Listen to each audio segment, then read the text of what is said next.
삶이 계획대로 되지 않을 때가 있습니다. 그래도 갖고 있는 원칙대로 계속해서 앞으로 나아가야죠. 피할 수 있는 것은 없습니다. 인정하고 직면하고 도전해야죠. 그 선택으로 인해 세상에 두들겨 맞더라도 지금 내가 할 수 있는 것이 그것이라면 기꺼이 해야 합니다. 여러분의 내집 마련 도우미 대우경북 아파트와 함께 2022년 10월 6일 목요일 신문 듣기 함께 하시죠. 먼저 거시경제입니다. 물가 정점 지났나 상승세 두 달째 둔화, 근원물가 불안하고 유가 환율도 복병. 지난달 소비자 물가가 1년 전보다 5.6% 상승했습니다. 7월 6.3%의 정점 이후 8월 5.7, 9월 5.6입니다. 느려지긴 했으나 아직까지 안심할 정도는 아닌 것 같습니다. 미국 국가부채 31조 달러 사상 최대. 미국의 국가부채 규모가 31조 달러를 넘어 사상 최대를 기록했습니다. 코로나로 인해 돈 풀기 정책의 영향을 받은 건데요. 금리가 오르면 이자 부담이 눈덩이처럼 불어나겠죠. 이제 화폐 가치에 대해 고민하게 되는 시점입니다. 오펙 플러스 하루 200만 배럴 감산하겠다. 사우디, 러시아 역대급 카드. 오펙 플러스가 하루 200만 배럴의 원유 감산을 결정했습니다. 어제 100만 배럴 말씀드렸는데 200만 배럴로 결정되네요. 유가가 반등해 인플레이션 압력을 높일 것이라는 예측이 나옵니다. 팔수록 손에 버틸 재간이 없다. 커피 장사 접는 사장님들. 생두의 국제 원가가 2년 새 104% 껑충 뛰면서 여기에 고환율까지 더해져 원가 압박이 가중된 탓입니다. 그렇지만 가만히 고객이 워크인하기를 기다리는 자영업 구조로는 절대 버틸 수가 없습니다. 빠르게 프랜차이즈화하거나 높은 마진 구간의 권시비 엑시트 전략을 취해야 한다고 생각합니다. 다극화 시대, 내년 소비 트렌드, 평균 실종. 평균이라는 개념이 사라지고 있습니다. 이제 기업이 상품이나 서비스를 팔려면 평균적인 대중을 생각해서는 안 됩니다. 굉장히 뾰족하게 고객을 세분화해 타겟팅해야 합니다. 트렌드 코리아 2023 출간되었습니다. 매년 사보는 책 중에 하나입니다. 평균 실종의 시대, 상위를 타겟팅할 것인가 하위를 타겟팅할 것인가. 교토 삼굴의 지혜로 2023년을 잘 대비해야겠습니다. 다음으로 부동산입니다. 땅통 될 판 영끌족 몰리더니 집값 폭락, 직격탄 맞았다. 서울과 인천을 제외한 전국의 경매 낙찰가율이 80% 밑으로 내려왔습니다. 고 LTV를 이용한 사업자 주택담보대출의 경우 원금 손실 우려가 있습니다. 채권 최고액을 보전받지 못하기 때문입니다. 실행된 대출에 대해 강제로 반대 매매가 진행되진 않지만 이금융권을 시작으로 부동산 대출 건전성에 적신호가 켜졌습니다. 대출 시점과 시세 움직임의 교차가 일으키는 현상입니다. 종부세 332만원 늘어나면 월세 20만원 오른다. 집주인의 주택보유세가 1% 이상 증가하면 다음해 세입자의 월세가 0.06% 오른다는 연구 결과가 나왔습니다. 임대인의 종합부동산세가 연간 332만원 오르면 임차인이 부담하는 임대료가 연 20만원가량 오른다는 이야기입니다. 세금과 임대료의 상관관계가 확인되는 연구입니다.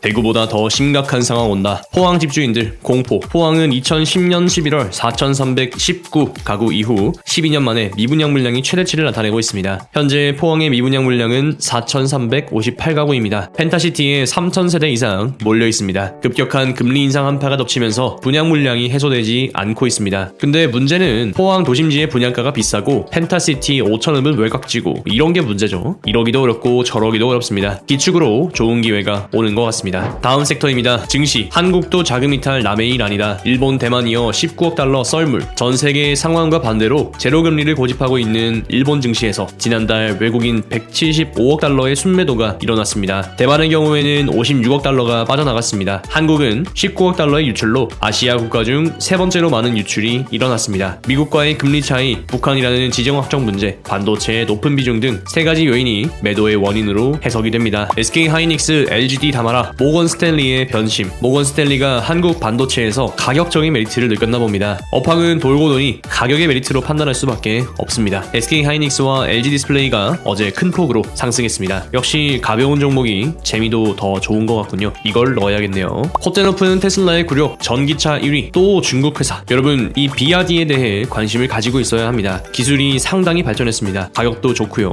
2분기에 이어 3분기도 테슬라보다 많은 판매량을 기록했습니다. 강력한 내수를 가지고 있다는 것이 기업 경쟁력에서 상당한 우위가 있다는 것을 이해해야 합니다. 다음으로 차트 보면서 일의 시황 한번 살펴보겠습니다. 먼저 한국 증시입니다. 코스피는 0.26% 상승한 2215, 코스닥은 1.64% 하락한 685를 기록합니다. 시초가의 높은 갭 상승으로 출발했다가 하루 왼종일 밀었다가 다시 살짝 꼬리 말면서 장마감을 했는데요. 이러한 음봉은 고점을 높였다는 것에서는 상당한 의미가 있고 그 위치에 상당한 매도세가 있다는 것도 의미가 있겠습니다. 비어있는 갭, 이 갭이 결국 심리의 저항선이 되는 건데 공교롭게도 직전 저점과 굉장한 연계가 있죠. 그러니까 우리로서는 2300선을 탈환해서 넘어가느냐, 이게 향해 중기의 증시 방향을 예측하는데 굉장히 중요한 지표가 될 것 같습니다. 흐름을 지켜보죠. 이제 겨우 3일밖에 움직이지 않았습니다. 다음으로 미국 증시입니다. 나스닥은 0.08% 하락한 11,573, S&P는 0.20% 하락한 3,783, 다우존스는 0.14% 하락한 3273을 기록합니다. 미국 증시도 마찬가지로 한번 크게 밀었다가 갭을 다 채우고 다시 한번 밀어올리는 모습을 보여주고 있습니다. 시간봉으로 보면 이런 그림 되겠죠. 시간에서 기준선 지지를 받았다라고 해도 무방할 것 같습니다. 그리고 고점을 추가적으로 상승하도록 만들었으니까 이 정도면은 단기적인 추세에는 돌려가고 있구나 하는 생각을 해보게 됩니다. 결국 우리는 이 추세를 받아들이는 것이 중요할 것이고 남아있는 것은 이제 후행 스팬이 구름대를 빠져나오는 것밖에 없겠네요. 좋은 신호라는 생각이 듭니다. 이런 게 일봉에 영향을 미치거든요. 그러니까 일봉에서 다시 한번 추세 반전이 나올 때까지는 시간이 걸리겠지만 그것에 앞서서 시간봉에서 이러한 흐름이 나오고 있는 것은 긍정적인 요소라는 생각을 해보게 됩니다. 다음으로 비트코인입니다. 마이너스 1.4% 하락한 2만 60 정도 기록하고 있습니다. 어제 시황에서 이제 기준선 저항 이거 넘어서는 게 중요하다라고 말씀을 드렸는데 저항 받는 음봉이 나왔던 것을 확인해 볼 수 있겠고요. 이것 역시 시간봉으로 풀어보면 이렇게 등락이 흔들흔들 하고 있는 것을 확인해 볼 수가 있겠습니다. 이 구름대를 이탈하지 않는 흐름이 보여진다면 좋은 상승 추세의 흐름으로 이어갈 수 있습니다. 언제나 비트코인은 등락폭이 엄청나게 큽니다. 좋은 흐름이 나올 수 있기를 기대해 봅니다. 다음으로 원유입니다. 1.97% 상승한 87.93 기록합니다. 드디어 원유에서 기준선 위로 종가 마감하는 모습을 보여주고 있습니다. 아직까지는 기준선이 하방하고 있기 때문에 전체적인 추세가 완전히 돌아섰다라고 하기에는 어렵겠지만 그래도 200만 배럴 감산이 원유의 가격에 영향을 미치고 있구나 이렇게 해석해 볼 수 있겠습니다. 다음으로 미국 10년 장기 국채금리입니다.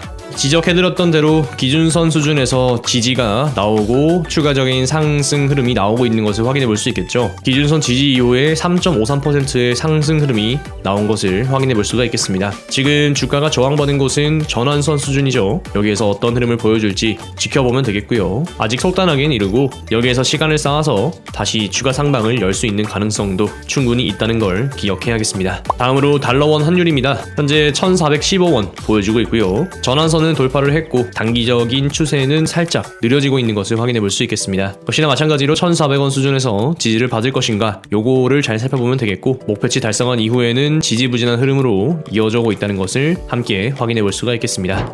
전반적으로 좋아질 듯 말 듯 애매하고 뭔가 지지부진한 그런 시장이 되어가고 있는 것 같습니다. 아직까지 엄청 낙관하기에는 이르지만 저랑 같이 매일매일 이렇게 시간을 쌓아가다 보면 분명 여러분 스스로도 해석할 수 있는 그런 실력과 능력이 되실 거라고 생각합니다. 여러분들이 경제를 공부하시고 이해하는데 조금이나마 도움이 되었으면 좋겠습니다. 감사합니다. 대우경부 아파트였습니다. 오늘 하루도 파이팅 하세요.